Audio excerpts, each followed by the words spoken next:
তার মানে কাজের ক্ষেত্রে যে এই যে ওয়াশ, ওয়াশ শব্দের অর্থ হচ্ছে, একটু লিখে নিতে হবে, wash occupational safety and health. Occupational safety and health, এটা হচ্ছে ওয়াশ। ঠিক আছে?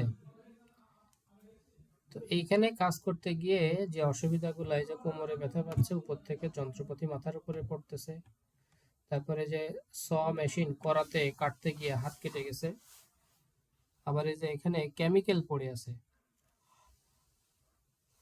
কেমিক্যাল যাতে পায়ে না লাগে যায় সেজন্য এক পা উঁচু করে হাঁটতেছে। তাহলে এটা হচ্ছে সেফটির জন্য, সেফটি ব্রেক হয়েছে, এখানে সেফটি নাই। সেফটি থাকলে তার হাত কেটে যেত না, উপর থেকে যন্ত্রপাতি মাথায় পড়তো না, তার এই যে ভারী জিনিস উঁচু করতে গিয়ে তার শরীরে ব্যথা আসতো না, অসুবিধা হতো না, কেমিক্যালের জন্য তার হাঁটা চলাই অসুবিধা হতো না। তার মানে এখানে সেফটি নেই। তাহলে এই যে মডিউলটা আমরা এখন শুরু করতে যাচ্ছি, এখানে আমাদের occupational safety and health, occupational safety and health নিয়ে আলোচনা আসছে এখানে। তো এখানে এই সিবিএলএম এর যে বিষয়বস্তু সেটা হচ্ছে হ্যাজার্ড নিয়ে কথা বলা হয়েছে। হ্যাজার্ড, হ্যাজার্ডটা কোন জায়গার Hazard? Work place Hazard. Hazard মানে কি? হ্যাজার্ড মানে হচ্ছে বাধা বা বিপত্তি। হ্যাজার্ড মানে হচ্ছে বাধা বা বিপত্তি।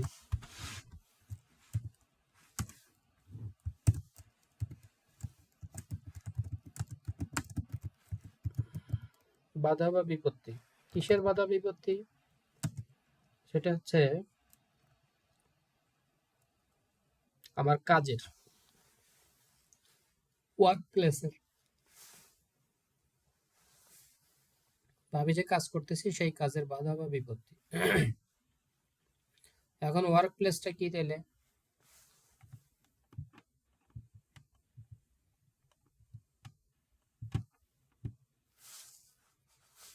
এই যে এখানে বলা আছে a workplace, a workplace is a place where people practise their occupation. Workplace হচ্ছে এমন একটা জায়গা যেখানে সে তার অকুপেশন প্র্যাকটিস করে, পেশাটা প্র্যাকটিস করে, সেটা হচ্ছে ওয়ার্ক প্লেস। এখন ওয়ার্ক প্লেস মানে যে সবসময় বড় বড় ইন্ডাস্ট্রি, ওয়ার্কশপ, ল্যাব হবে, ব্যাপারটা এমন না। আপনার বাড়িও ওয়ার্ক প্লেস হতে পারে। কারণ দেখা যাচ্ছে, মনে করেন যে আপনি হোমমেড ফুড তৈরি করেন, তৈরি করে সেটা অনলাইনে বিক্রি করেন, বা দেখা যাচ্ছে আপনি, অনেকে আছে না বাড়িতে ইয়ে করে, ড্রেস সেলাই করে, ড্রেস সেলাই করে সে টাকা আয় করতেছে, তাহলে সেটা হচ্ছে তার। সরি, আমার একটা কল আসছিল, একটু কথা বলতেছিলাম। তাহলে ওয়ার্ক প্লেসটা কি আমরা কি বুঝতে পারলাম? জি স্যার, ওয়ার্ক প্লেসটা দেখতে পারেন। বুঝতে পারলাম। তাহলে ওয়ার্ক প্লেসে কি হতে পারে? হ্যাজার্ড হতে পারে, ওয়ার্ক প্লেসে হ্যাজার্ড হতে পারে। আর এই হ্যাজার্ডটা কি? বাধা বা বিপত্তি। তাহলে এই বাধা বা বিপত্তির ফলে আমার কাজের ক্ষতি হতে পারে না? বাধা বা বিপত্তির ফলে আমার কাজের ক্ষতি হতে পারে।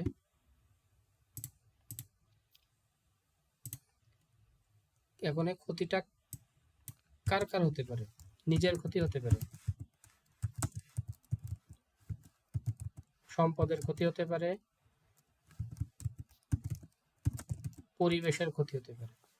তাহলে হ্যাজার্ডের ফলে তিনটা জিনিসের ক্ষতির সম্ভাবনা থাকে বা ক্ষতি হয়, সেটা হচ্ছে নিজের, সম্পদের এবং পরিবেশের, এই তিন জায়গার ক্ষতি হতে পারে।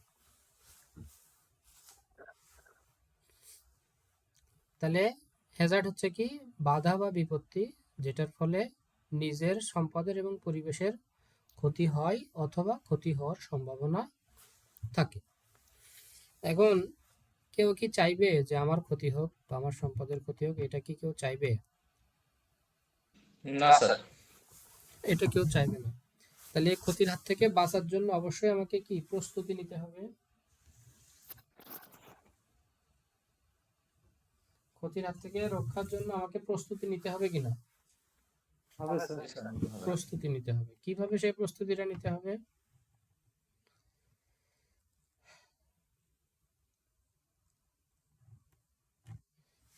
এই যে এখানে বলা আছে ম্যানেজমেন্ট করতে হবে। ম্যানেজমেন্ট কি ম্যানেজমেন্ট করতে হবে? আমার হ্যাজার্ড ম্যানেজমেন্ট করতে হবে।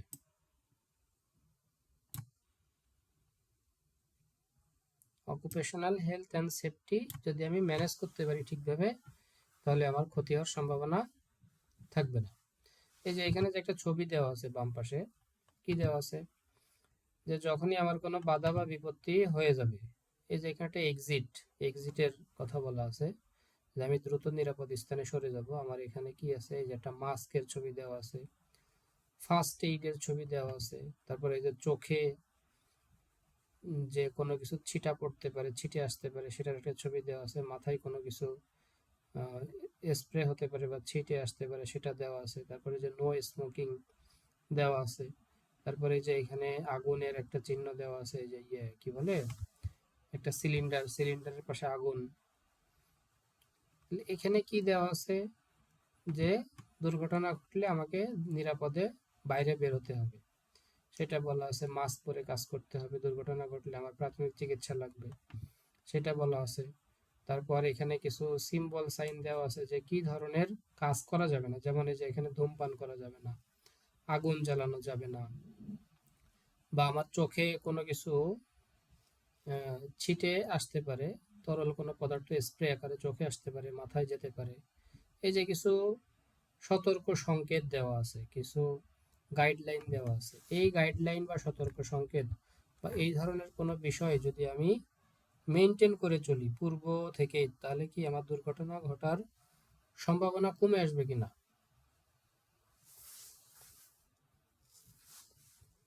দুর্ঘটনা জি ঘটার স্যার। সম্ভাবনা কমে আসবে কিনা? কমে আসবে স্যার। কমে আসবে। তাহলে আমি যেখানে যে কাজই করি না কেন, আমার কিন্তু প্রত্যেকটা কাজে একটা করে রিস্ক থাকবেই। রিস্ক ছাড়া কোনো কাজই নাই। সেটা আপনি রান্না করতে যান, খাবার খেতে যান, হাঁটতে বের হন, দৌড়াতে বের হন, এক জায়গা থেকে আরেক জায়গায় যান, যেটাই করেন না কেন, আপনি কলম দিয়ে লেখেন, যেটাই হোক, অনেক সময় কি হয়, কলম দিয়ে লিখতে গিয়ে কলমের কালি বের হয়ে হাত বা পৃষ্ঠা বা জামা কাপড় নষ্ট হয়ে যায়, হয় না? হয় স্যার। হয়। তাহলে এইগুলোই হচ্ছে, ওই প্রত্যেকটা কাজে কিছু না কিছু হ্যাজার্ড থাকবেই। কিন্তু আমি যদি সেটা প্রপারলি ম্যানেজ করতে পারি, তাহলে কি হলো, আমার ক্ষতির সম্ভাবনা কমে আসলো, ঝুঁকি কমে আসলো।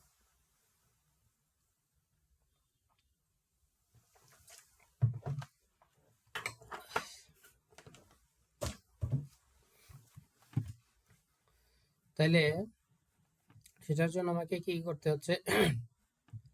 The management system provides the framework of a process to identify hazard. তাহলে ম্যানেজমেন্ট সিস্টেম একটা ফ্রেমওয়ার্ক অফ দি প্রসেস। কিসের ফ্রেমওয়ার্ক? প্রসেসের ফ্রেমওয়ার্ক। প্রসেসে কি কি হবে? এক নম্বর হচ্ছে আমার হ্যাজার্ড আইডেন্টিফাই করতে হবে, আইডেন্টিফাই হ্যাজার্ড, যে আসলে আমি এখন যে কাজ করছি এই কাজে আমার কি ধরনের দুর্ঘটনা ঘটতে পারে, সেটা আগে চিহ্নিত করতে হবে। যেমন এক এক কাজে এক এক রকম দুর্ঘটনা ঘটতে পারে। যেমন আপনি হচ্ছে যদি রান্না করেন, আপনি রান্না করতে গিয়ে মনে করেন মাছ ফ্রাই করবেন, মাছ ভাজি করবেন, তাহলে আপনি যখনই তেলের পরে মাছ দিবেন, সাথে সাথে আপনার কি ওই গরম তেলটা আপনার শরীরে আসতে পারে, তাই না? তো সেটা হচ্ছে একটা, আপনি আইডেন্টিফাই করলেন যে আমি যে এখন মাছ ভাজি করতেছি, মাছ ভাজি করতে গিয়ে গরম তেলটা আমার শরীরে ছিটে আসতে পারে। তাহলে এটা যদি আপনি আইডেন্টিফাই করতে পারেন যে এই কাজে আমার কি ধরনের অসুবিধা আছে, কি ধরনের বাধা বিপত্তি আছে, তাহলে আপনি সেই অনুযায়ী ব্যবস্থা নিতে পারবেন। তাহলে প্রথম কাজ কি হচ্ছে, আমাকে আগে চিহ্নিত করা কি ধরনের হ্যাজার্ড আছে, হ্যাজার্ডটা আগে আইডেন্টিফাই করা, চিহ্নিত করা, তাই না? বিপদ যদি চিহ্নিত করা না যায় তাহলে কি সেই অনুযায়ী কোনো ব্যবস্থা নেওয়া যাবে? না স্যার। এই যে যেমন আমরা বাসা থেকে চলে যাই, বাসা থেকে যদি কোথাও বেড়াতে যাই, ফাঁকা বাসা থাকলে কি হয়, চুরি হওয়ার সম্ভাবনা থাকে। তো এটা আমরা আইডেন্টিফাই করতে পারি বিধাই তো আমরা বাড়িতে তালা দিয়ে যাই, নাকি? জি যদি স্যার। জি স্যার। যদি আমরা এটা আইডেন্টিফাই করতে না পারতাম তাহলে কি আমি বাড়িতে তালা দিয়ে যেতাম? না স্যার। তালা দিয়ে যেতাম না। তাহলে আমার প্রথম কাজ হচ্ছে হ্যাজার্ড আইডেন্টিফাই করা। তারপরে আসছে অ্যাসেসিং অ্যাসোসিয়েটেড রিস্ক। এই যে যে রিস্ক, আমি যেহেতু একটা হ্যাজার্ড খুঁজে পেলাম, এই হ্যাজার্ডের তো একটা রিস্ক আছে, সেই রিস্কের মাত্রা বা সম্ভাবনা কতটুকু, রিস্কের মাত্রাটা কেমন হতে পারে, সম্ভাব্যতা কতটুকু, সেটা আমাকে জানতে হবে। যেমন এই যে মাছ ভাজি করতেছি, মাছ ভাজি করতে গিয়ে যদি গরম তেলটা আমার গায়ে চলে আসে ছিটে, তাহলে এটাতে কি হবে? আমি কি মারা যাব, না আমি আহত হব? স্যার আহত হব। আহত হব। অথবা এই যে চুলার কি হয়, অনেক সময় চুলায় ধোঁয়া সৃষ্টি হয়। তো এই চুলায় যদি মনে করেন কাজ করতে মানে রান্না করতে গিয়ে যদি অনেক বেশি ধোঁয়া হয়, তাহলে কি হবে, আমার কাজ করতে অসুবিধা হবে। আমি আহতও হব না, মারাও যাব না, কিন্তু কাজ করতে গিয়ে আমার অসুবিধা হবে, ভালোভাবে দেখতে পারবো না, চোখ মুখ জ্বালা করবে। অর্থাৎ প্রথমে আমি একটা হ্যাজার্ড আইডেন্টিফাই করলাম, হ্যাজার্ড আইডেন্টিফাই করার পরে আমি সেটার সম্ভাব্য ঝুঁকি কি, কি ধরনের অসুবিধা বা কি ধরনের ঝুঁকি আছে, সেটা আমি যে বোঝার চেষ্টা করলাম। তারপরে সেটা বুঝে শুনে কি করলাম, টেকিং অ্যাকশন, আমি সেই অনুযায়ী পদক্ষেপ নিলাম। পদক্ষেপ কি নিলাম, দেখা যাচ্ছে যদি গরম তেল আমার শরীরে ছিটে আসার সম্ভাবনা থাকে, তাহলে আমি একটা অ্যাপ্রন পরে নেব গায়ে। তাহলে তেল যদি ছিটেও আসে তাহলে সেটা আমার অ্যাপ্রনে লাগবে, আমার স্কিন পর্যন্ত আর আসবে না, বা আমার পোশাক পর্যন্ত আর আসবে না, অ্যাপ্রন সেটাকে প্রোটেক্ট করবে। তাহলে আমি ঝুঁকি অনুযায়ী একটা পদক্ষেপ নিলাম, একটা অ্যাকশন নিলাম। বা যদি মনে হয় যে রান্নায় আমার প্রচুর ধোঁয়ার সৃষ্টি হচ্ছে, তাহলে এই ধোঁয়া থেকে বাঁচার জন্য কি করতে হবে, আমি রান্নাঘরে একটা এক্সজস্ট ফ্যান লাগাবো, যেটা রান্নাঘরের যে ধোঁয়া সেটাকে টান দিয়ে ঘরের বাইরে বের করে দিবে। সেটা একটা অ্যাকশন হতে পারে। আচ্ছা, অ্যাকশন নিলাম, অ্যাকশন নেওয়ার পরে এবার কি করব, রিভিউ করব। কি রিভিউ করব, আসলে আমি যে একটা এক্সজস্ট ফ্যান লাগালাম, এক্সজস্ট ফ্যান লাগায় আমার কাজ হচ্ছে কিনা, নাকি আগের মতো অবস্থায় থেকে গেছে। আমি যে অ্যাপ্রনটা পরলাম গরম তেলের থেকে বাঁচার জন্য, এটাতে কার্যকর হচ্ছে কিনা, অ্যাপ্রন আমাকে রক্ষা করছে কিনা, সেটা আবার কি করতে হবে, রিভিউ করতে হবে। এই চারটাই হচ্ছে মেইন কাজ, কিসের, হ্যাজার্ড থেকে বেঁচে থাকার জন্য, বা হ্যাজার্ড ম্যানেজমেন্ট, বা বলি যদি management system of occupational safety and health. এই চারটাই হচ্ছে main point: identify Hazard, assessing associated risk, taking action and review the outcome.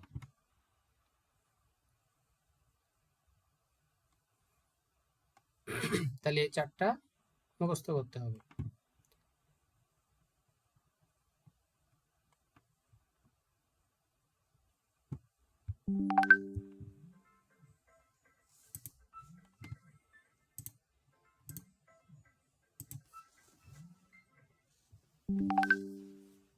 Hello. হ্যাঁ,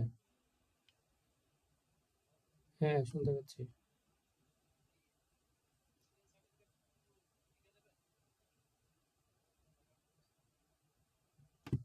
ও আচ্ছা, ঠিক আছে, আমি দিচ্ছি ক্লাস শেষ করে। আচ্ছা।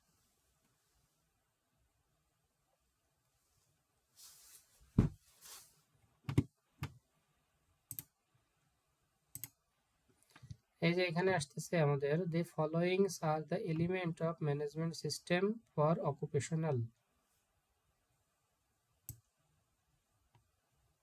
আমাদের অকুপেশনের কি ধরনের ম্যানেজমেন্ট সিস্টেম আমরা ইয়ে করতে পারি, এনশিওর করতে পারি হ্যাজার্ড থেকে বাঁচার জন্য বা হ্যাজার্ডটা কমানোর জন্য অকুপেশনে। প্রথমে আমাদের কি করতে হবে, identify wash strategy. Identify wash strategy, যে আমার অকুপেশনাল হেলথ অ্যান্ড সেফটির কৌশলটা কি হবে সেটা আগে আমাকে আইডেন্টিফাই করতে হবে, চিহ্নিত করতে হবে, যে আমি কোন কৌশলে আমার সেফটি নিশ্চিত করব। প্ল্যানিং করতে হবে, পরিকল্পনা করতে হবে, এবং সেই পরিকল্পনা ইমপ্লিমেন্টেশন করতে হবে, পরিকল্পনাটা বাস্তবায়ন করতে হবে। তারপরে checking and corrective action, check করতে হবে। যে আমি প্রথমে কি করলাম, আইডেন্টিফাই করলাম, পরিকল্পনা করলাম, পরিকল্পনা অনুযায়ী আমি কাজটা বাস্তবায়ন করলাম। এখন কাজটা বাস্তবায়ন করার পরে আমাকে আবার চেক করতে হবে যে আমি এটাতে আমার কাজ হচ্ছে কিনা, অ্যান্ড কারেক্টিভ অ্যাকশন, এবং যদি কোথাও কোনো কারেকশন করা লাগে, সংশোধন করা লাগে, সেটা আমাকে আবার সংশোধন করে নিতে হবে। সংশোধন করার পরে ম্যানেজমেন্ট রিভিউ করবে। ম্যানেজমেন্ট অর্থাৎ যারা সেফটি সিকিউরিটি অফিসার আছে, ইনচার্জ আছে, বা যারা মালিক পক্ষ আছে, ঊর্ধ্বতন কর্তৃপক্ষ আছে, তারা এটা আবার রিভিউ করবে যে আসলে এটাতে কতটুকু কার্যকর হয়েছে। সেটা রিভিউ করার পরে কন্টিনিউয়াল ইমপ্রুভমেন্ট, সেটার একটা ধারাবাহিক প্রোগ্রেস রাখতে হবে। কারণ একটা সময় কি হতো, আমরা আগুন থেকে বাঁচার জন্য শুধুমাত্র পানি, বালি এটার উপরে নির্ভর করতাম, যে আগুন ধরলে আমরা পানি ছিটাবো, পানি দিব। কিন্তু সেটা কিন্তু আস্তে আস্তে প্রযুক্তির উন্নয়নের ফলে এখন ওই যে আমরা হচ্ছে ইয়ে রাখি, কি বলে, ফায়ার এক্সটিংগুইশার রাখি, কার্বন কার্বন ডাই অক্সাইড পূর্ণ সিলিন্ডার রাখি, যা যেখানে আগুন ধরে যায় সাথে সাথে আমরা ফায়ার এক্সটিংগুইশারে ওই গ্যাস স্প্রে করে দেওয়া হয়। তাহলে আমার প্রতিষ্ঠানের বা আমার সম্পদ, পরিবেশ, নিজের সুরক্ষার জন্য আমি যে পদক্ষেপটা নিলাম, এই পদক্ষেপটা আমাকে কি করতে হবে, যুগের সাথে তাল মিলিয়ে আপডেট করতে হবে। কারণ এখন এই যে দেখবেন যে বিভিন্ন বড় বড় অফিসগুলোতে কি থাকে, ফায়ার অ্যালার্ম থাকে, তারপর ওই যে স্মোক আইডেন্টিফিকেশন ডিভাইস থাকে, যে কোথাও যদি কখনো ধোঁয়া সে খুঁজে পাই, ধোঁয়া পাইলে কি করবে, সাথে সাথে উপর থেকে পানির স্প্রে শুরু হয়ে যাবে অটোমেটিক। এইগুলো হচ্ছে আপগ্রেডেশন, ইমপ্রুভমেন্ট।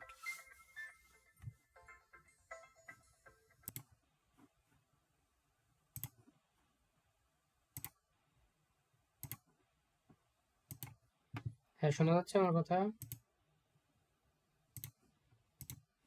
জি স্যার। যাচ্ছে। আচ্ছা, ওকে। এই জায়গাটা কি আমরা বুঝতে পেরেছি? জি স্যার। এটা কিন্তু খুবই যুক্তিযুক্ত এবং স্টেপ বাই স্টেপ কাজগুলো হচ্ছে, যেটা আমি আপনি আমাদের ব্যক্তিগত লাইফেও কিন্তু করে থাকি। একটু চিন্তা করে দেখেন, এই কাজগুলো কিন্তু আমরা আমাদের ব্যক্তিগত লাইফেও করে থাকি।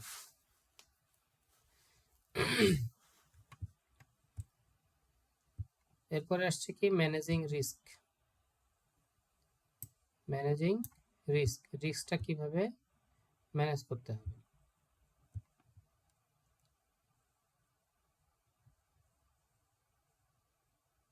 এখন হ্যাজার্ড আর রিস্ক, এই দুইটা কি জিনিস? হ্যাজার্ড আর রিস্ক, এই দুইটা আগে বুঝতে হবে। আমার রিস্ক কি আগে না হ্যাজার্ড আগে? হ্যাজার্ড আগে। হ্যাজার্ড আগে কেন আগে? হ্যাজার্ড থেকে রিস্কের সৃষ্টি হয়। হ্যাজার্ড থেকে রিস্কের সৃষ্টি হয়, যেমন সেটা হচ্ছে মনে করেন রাস্তায় এখন পানি পড়ে আছে, রাস্তায় পানি পড়ে আছে, এই রাস্তায় পানি পড়ে কাদা হয়ে গেছে, তাহলে এই যে কর্দমাক্ত রাস্তা, এটা হচ্ছে একটা বাধা, হ্যাজার্ড, যেটা আমার স্বাভাবিক চলাচলে বাধা সৃষ্টি করতেছে। আর এই বাধাটা হচ্ছে কি আমার হ্যাজার্ড। তাহলে এই যে কর্দমাক্ত রাস্তা হ্যাজার্ড, এটা একটা রিস্ক আছে, এটাতে রিস্কটা কি আমার পড়ে যাওয়ার রিস্ক, পড়ে যাওয়ার একটা সম্ভাবনা আছে, এটাই হচ্ছে রিস্ক। কাদা হচ্ছে আমার হ্যাজার্ড, আর আমি যে এখান থেকে পড়ে যেতে পারি এটা হচ্ছে রিস্ক। এখন পড়ে গেলে কি হবে আমার? পড়ে গেলে আমি কি মারা যাব, নাকি আহত হব, নাকি কাদা পানির জন্য আমি পড়েও যাব না, আহতও হব না, কিন্তু আমার পাটা ভিজে যাবে, যেটা একটু আমার অসুবিধা সৃষ্টি করবে। তিনটা জিনিস হতে পারে, কাদা থেকে আমার পা ভিজে যেতে পারে, পানিতে আমার পা ভিজে যেতে পারে, যেটা হচ্ছে আমার একটু অসুবিধা সৃষ্টি করতেছে, যেহেতু পাটা আবার ধুতে হবে ভালো করে, অথবা কাদায় পড়ে যে আমার হাত পা ভেঙে যেতে পারে, অথবা কাদার মধ্যে পড়ে যে আমি মারা যেতে পারি। এই তিন প্রকারের সম্ভাবনা আছে। তাহলে হ্যাজার্ড কোনটা বোঝা গেল, আর রিস্ক কোনটা? জি স্যার। ওকে, তাহলে এখন আমাকে এই রিস্ক ম্যানেজ করতে হবে। রিস্কটা ম্যানেজ করে এমন পর্যায়ে আনতে হবে যেন আমার এখান থেকে ওই মৃত্যু ঝুঁকিও না থাকে, অসুবিধাও মানে আহত হওয়ার সম্ভাবনাও না থাকে। হ্যাঁ সাদিক, এই সিবিএলএমটা কি প্রিন্ট আউট করতে হবে? হ্যাঁ প্রিন্ট করতে হবে।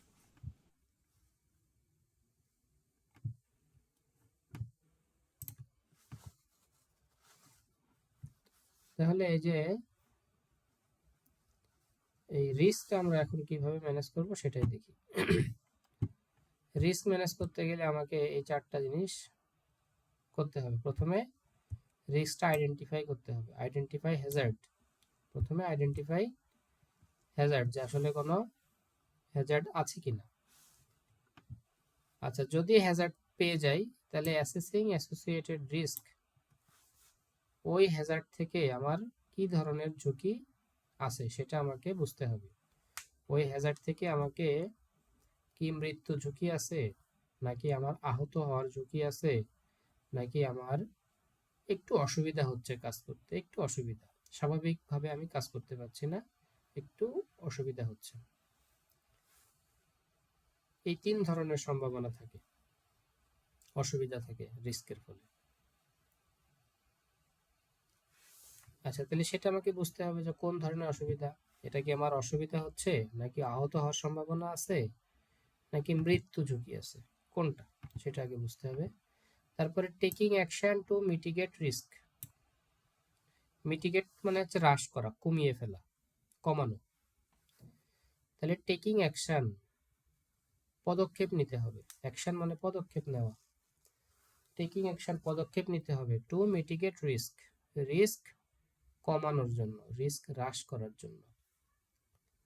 তারপরে আসছে কি, তারপরে আসছে মনিটরিং দ্য ইফেক্টিভনেস। আমাকে আবার ওই যে আমি যে একটা পদক্ষেপ নিলাম, একটা কাজ করলাম, কি করলাম, ওই যে কাদার উপরে আমি কিছু বালি বা সুরকি, ইটের গুঁড়া এগুলা ছিটিয়ে দিলাম যেন কাদাটা স্লিপি না হয়। এটা হচ্ছে আমি কি করলাম, একটা পদক্ষেপ নিলাম ঝুঁকিটা কমানোর জন্য। এখন এই যে আমি কাদার উপরে বালি বা ইটের সুরকি ছিটিয়ে দিলাম, দেওয়ার পরে আমাকে আবার সেটা মনিটরিং করতে হবে যে এটা কতটুকু কার্যকর হলো, এটা আসলে আমাকে কার্যকর হচ্ছে কিনা, আমার রিস্কটা কমে আসলো কিনা, সেটা আবার মনিটর করতে হবে। তো এই চারটাই হচ্ছে আমার রিস্ক ম্যানেজমেন্টের স্টেপস। এই চারটা কি বোঝা গেছে? জি স্যার। আচ্ছা, ওকে, ফাইন। তাহলে এই চারটা যেহেতু আমরা বুঝতে পেরেছি, আজকে আমরা এই পর্যন্তই রাখছি। এই সিবিএলএম এ যতটুকু দেখালাম এতটুকু আপনারা বাসায় একটু দেখবেন, রিভিউ করবেন। আজকে যে পর্যন্ত আলোচনা করলাম এবং যে কোশ্চেনগুলো রিভিউ করলাম, এই সেম প্যাটার্নের কোশ্চেন আপনাদের অ্যাসেসমেন্টে থাকবে। এরকম 25টা কোশ্চেন থাকবে, সময় 1 ঘন্টা থাকবে, এবং 25-এর মানে এই 20 পাইতে হবে, 20 অথবা 20+ পেতে হবে লেভেল 4 এর সার্টিফিকেট অর্জন করতে গেলে। তার জন্য আপনাকে বুঝে কৌশল অবলম্বন করে স্টাডি করতে হবে, পড়াশোনা করতে হবে। আমরা এমন কয়েকজনকে আমি দেখছি যাদের প্রচুর মুখস্থ বিদ্যা, প্রচুর মুখস্থ করেছে, কিন্তু তারা নট ইয়েট হয়েছে। আবার এমন অনেকে আছে যে সে ওইভাবে মুখস্থ করে নাই, শুধু দেখা যাচ্ছে গুরুত্বপূর্ণ ওয়ার্ডগুলা মুখস্থ করছে, আর বাকি সবকিছু সে নিজে থেকে বানায় লিখেছে, কারণ সে ব্যাপারটা বুঝেছিল, সে কম্পিটেন্ট হয়েছে। সিবিটিএ ব্যাপারটা হচ্ছে আপনি বিষয়বস্তুটা কতটুকু বুঝতে পারলেন, এটাই হচ্ছে গুরুত্বপূর্ণ। বোঝার পরে আপনি নিজের মতো করে উপস্থাপন করবেন, মূল ওয়ার্ডগুলা ঠিক রেখে, তাহলে আপনি কম্পিটেন্ট হতে পারবেন।